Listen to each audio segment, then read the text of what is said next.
ಶಿಶಿಲ ಸಮೀಪದ ಕಳ್ಳಾಜೆ ನಿವಾಸಿ ವಸಂತ ಎಂಬವರು ಶಿಬಾಜಿ ಗ್ರಾಮದ ಪೆರ್ಲಾ ಶಾಲೆಗೆ ಮಕ್ಕಳನ್ನು ಕಳುಹಿಸಲು ಬೈಕಿನಲ್ಲಿ ಬೆಳಿಗ್ಗೆ 8:30 ಸುಮಾರಿಗೆ ಬರುತ್ತಿರುವಾಗ ಮಾರ್ಗ ಮಧ್ಯೆ ತಿರುವಿನಲ್ಲಿ ಒಂಟಿ ಸಲಗವೊಂದು ಪ್ರತ್ಯಕ್ಷಗೊಂಡು ಭಯದಿಂದ ಬೈಕ್ನಿಂದ ಬಿದ್ದು ಗಾಯಗೊಂಡ ಘಟನೆ ನಡೆದಿದೆ.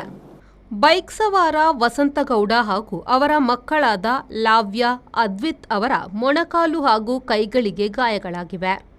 ಬೈಕ್ ಬಿಟ್ಟು ಓಡುತ್ತಿದ್ದಂತೆ ಆನೆಯು ಬಿದ್ದ ಬೈಕ್ನ ಕಡೆಗೆ ಬಂದು ಸೊಂಡಿಲಿನಿಂದ ಬೈಕನ್ನು ಕೆಡವಿ ಕಾಲಿನಿಂದ ತುಳಿದು ಸಂಪೂರ್ಣ ಹಾನಿಗೊಳಿಸಿದೆ. ಸ್ಥಳಕ್ಕೆ ಶಿಬಾಜೆ ಉಪ ವಲಯ ಅರಣ್ಯಾಧಿಕಾರಿ ರಾಜೇಶ್, ಅರಣ್ಯಪಾಲಕ ಸುನಿಲ್ ನಾಯ್ಕ್, ಗಸ್ತು ಅರಣ್ಯಪಾಲಕ ಶಿವಾನಂದ ಕುದುರಿ, ಅರಣ್ಯ ವೀಕ್ಷಕರಾದ ಸತೀಶ್ ಹಾಗೂ ವಿನಯ್ ಕುಮಾರ್ ಸ್ಥಳಕ್ಕೆ ಭೇಟಿ ನೀಡಿ ಗಾಯಗೊಂಡವರಿಗೆ ಅರಸನಮಕ್ಕಿ ಪ್ರಾಥಮಿಕ ಆರೋಗ್ಯ ಕೇಂದ್ರದಲ್ಲಿ ಪ್ರಥಮ ಚಿಕಿತ್ಸೆಯನ್ನು ನೀಡಲಾಯಿತು. ರಸ್ತೆಯಲ್ಲಿ ಸಂಚರಿಸಲು ಸಾರ್ವಜನಿಕರು ಭಯಭೀತರಾಗಿದ್ದು, ತಕ್ಷಣ ಅರಣ್ಯ ಇಲಾಖೆಯವರು ಆನೆಯನ್ನು ಓಡಿಸುವ ಬಗ್ಗೆ ಕ್ರಮ ಕೈಗೊಳ್ಳಬೇಕು ಎಂದು ಆಗ್ರಹಿಸಿದ್ದಾರೆ. ಪ್ರಶಾಂತ್, ವಿ4 ನ್ಯೂಸ್, ನೆಲ್ಯಾಡಿ.